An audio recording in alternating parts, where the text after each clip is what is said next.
asitti rabshaan kee egaa namni qophaa'ee dhufe beektaa. Takka mootummaan bulchiinsi jiru afaan Oromootiin dirree idaarratti haasawuma sii katabamee haasawaa sii kannama. Waanuma amrii sii kannamte egaa ubbuusta malee hin jiru. An hadiisa dubbadheetiin beeyasirra.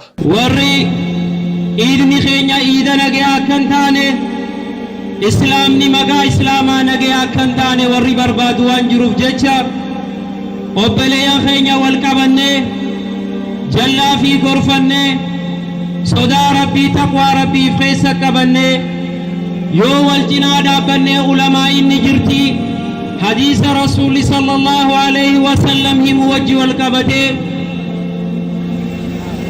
المسلم أخو المسلم لا يظلمه ولا يخذله أبلي الإسلام أبلي إسلام الرتي همتو سيادو نله ميدو الله أكبر الله أكبر برد برنيا جتن دلين تدلينين مصيبان تهجنين ربي كورونا في ده ilmina maa takka akkan haasawne maaskii afaanin nu cufee namni wal salaam wal ja'u wallaalee wal ziyaaru wallaalee jama'aadhaa wal bira salaatu wallaalee ammoo rabbiin fafirruu ilallah ja'a malee fafirruu bikka biraan jenne allahu akbar. Waata kan jiru barkuun iidni qiyya anaaf gammachuudha. Dhaamsaan an dabarsuu fedhu uummata kana takka godhee galchuudha malee wanni biroo takka hin jiru alhamdulillah. Gammachuun akkanaan jiru wariin harkattu bara. Wallahi. Nutu isin gammannee jira. Suuraatti aantu dabar. Yaa saatir yaa Rabbi. Yaa Rabbi nu saatiri.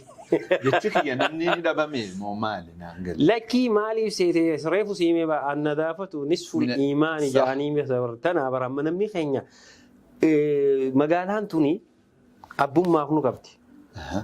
Gizee nu qabdu asirratti namni qushaasha maaliif seete angabbu'ee ajaja kanneen dalagaan jiru ifii dalagee na hojii haa dalaganiidha.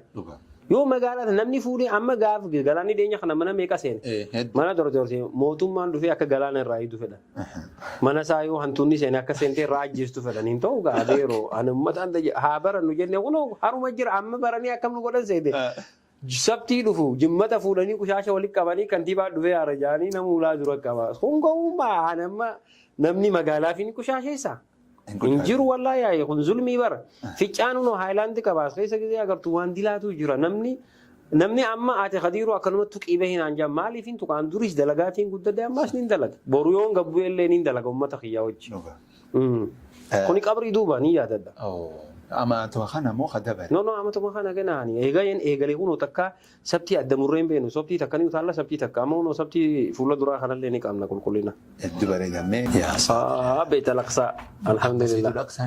Masjidul Aqsaa keessa salaannee dachii jala seennee bikka itti kaafa itti seenan san salaannee bikka Maryam itti dhalte asan hunda laalle ati quufne alhamdulillah. Maaltu miirri gammachuu akkam ture yeroo biyya san gisee sentee laal cinqiin yaadattu qalbiin ta'e muxmaa'innaadha imaana qabda waa takka bakka rahmanni akkasii ni jira jettee yaaddu wanni amma Israa'eloonni Yahudoonni itti wal fixaniifu biyya saniitu akkasii gammachuu ana Sheekh Abdullahi Sheekh Baraartiidha ni jirra Muusaa Xaahaa yoom ture kun almost ati ana akkuma mikil kantiibaa ta'ettiin hojii deemne almost amata afuriif deema amma maashaallah mee tunis masjida keessa bikka masjidul Aqsaa bikka khutbaa itti godhu imaamtichi sanii achi dheeneeti iddoo akkanatti duraan rabbiin takka dabareeta namni akkana jaami nuti akkana jenna Khaaliqa ol garsi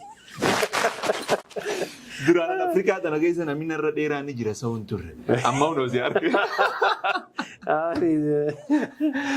tattaatu taata barru yaa saatir yaa Rabbi maashaallah tun harama tuni taarika qabdi harama gaafa anumaa kantiibaa ta'ee dhufee itti kaafa seenuudhaaf soommanni seenee kana ji'a sadii ana mikil kantiibaa ta'e itti kaafa akkamii seentaa kantiibaa taatee itti aanaa taatee si geessina jaanu alhamdulillah jeen fiizaa naa dhooni anaa fi Abdusalaam jaarsa biiftuu wajji deeme namni hoteela galamti hoteela hin galle bikka amma unoo dhalaaleen ciistu kana jiraami harama achuma keessa itti kaafa kurnan booda achi fixne giseen dhufullee ittiin qoratame adeeroo har'aa mitiiti yoonii waan fedhete amantiiti waan niin fedhe wajjin dorgomsiisuun jee أنقول راجع خاص نجانا تينا خاص تو يا ربي إني خاتجي إنك واتكرب كونغ منجي ما شاء الله أما سكسي الجنة تيساني صح إبادة قونا يخونو يقوم دكتور